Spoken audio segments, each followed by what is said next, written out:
છોટાઉદેપુરમાં વધુ એક કૌભાંડનો પર્દાફાશ। વિકાસના કામો કાગળ પર પૂર્ણ, સ્થળ પર શૂન્ય। સ્થાનિકોએ તપાસ કરીને કાર્યવાહીની કરી માંગ। છોટાઉદેપુર જિલ્લો, જ્યાંથી વધુ એકવાર વિકાસના કામો માત્ર કાગળ પર દર્શાવીને લાખો રૂપિયાની ગેરરીતિ થયાનો ઘસ્ફોટ થયો। બોડેલી તાલુકાના મોરખલા ગ્રામ પંચાયતમાં વિકાસના કામો ન થયાનું સામે આવ્યું।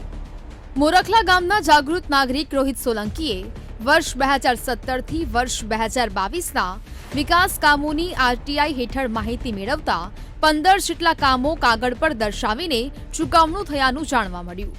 બોડેલી તાલુકાની મોરખલા પંચાયતમાં આરટીઆઈ કરતા જે એસ્ટિમેટો મળ્યા છે એ એસ્ટિમેટોની તપાસ કરતા 15 જેટલા કામો સ્થળ પર થયેલા નથી, જેની અમે જિલ્લા વિકાસ અધિકારી, તાલુકા વિકાસ અધિકારી અને કલેક્ટરશ્રીને તપાસ માટે માંગણી કરી છે।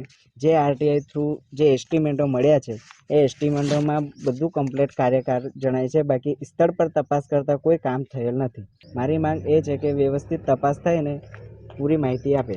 મોરખલા ગામના રહેવાસી છગન નાયકના ઘર નજીક અંદાજે રૂપિયા 2.50 લાખના ખર્ચે નાળું બનાવ્યાનો આરટીઆઈમાં ઉલ્લેખ કરવામાં આવ્યો છે।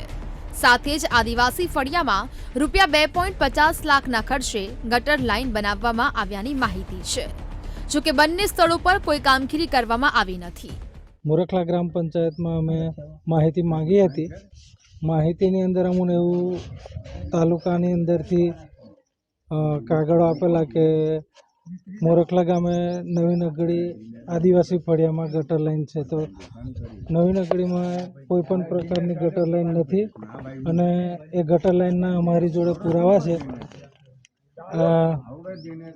તાલુકા પંચાયતમાંથી આપેલી માહિતી છે, એની અંદર મોરખલા ગામે આદિવાસી ફળિયામાં ગટર લાઈનનું કામ 2.5 લાખના ખર્ચે બોલે છે અને મોરખલા નવી નગરીમાં કોઈ પણ પ્રકારનું 1% કામ થયેલું નથી ગટર લાઈનનું। અને આ કામની તપાસ અમે તાલુકા વિકાસ અધિકારી, જિલ્લા કલેક્ટર સાહેબ, જિલ્લા વિકાસ અધિકારી, ડીડીઓ સાહેબ બધાને આપેલી હતી અને હજુ અમને અમારી યોગ્ય તપાસ થઈ નથી। મોરખલા ગામમાં તો ઠીક, પરંતુ સ્મશાન તરફ જવાના રોડ પર રૂપિયા 3 લાખના ખર્ચે કોઝવે બનાવવામાં આવ્યાની માહિતી આપવામાં આવી છે, પરંતુ આ સ્થળે કોઝવે ન બનાવવામાં આવ્યાની સ્થાનિક આગેવાન રોહિત પટેલે માહિતી આપી। નવી નગરીથી કાટલા તરફ જવાના રસ્તા પર સ્મશાન આવેલું છે, જે નાયક બહરિયા લોકોનું છે।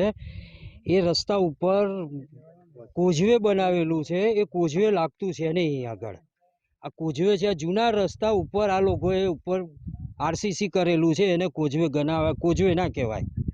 એક બાજુ ગામમાં વિકાસના કામોની જમીની હકીકતને લઈને સ્થાનિકોમાં રોષ છે, જેને લઈને ગ્રામજનોએ જિલ્લા વિકાસ અધિકારી, તાલુકા વિકાસ અધિકારી અને કલેક્ટર સુધી સમગ્ર મામલાની તપાસ માટે લેખિતમાં અરજી કરી છે। તો બીજી બાજુ વિસ્તરણ અધિકારી RA રાઠવાએ જણાવ્યું છે કે હજુ સ્થાનિકો સાથે સ્થળની તપાસ બાકી છે। આજરોજ તપાસ ટીમ સાથે મોરખલા ગામે અરજદારો રૂબરૂ ગ્રામ પંચાયત કચેરીએ અરજીના અનુસંધાનમાં આજ રોજ તપાસ કરવા આવેલ છે, બરાબર। તપાસ હાલ શરૂમાં છે, તપાસ હજુ બાકી રહેલ છે।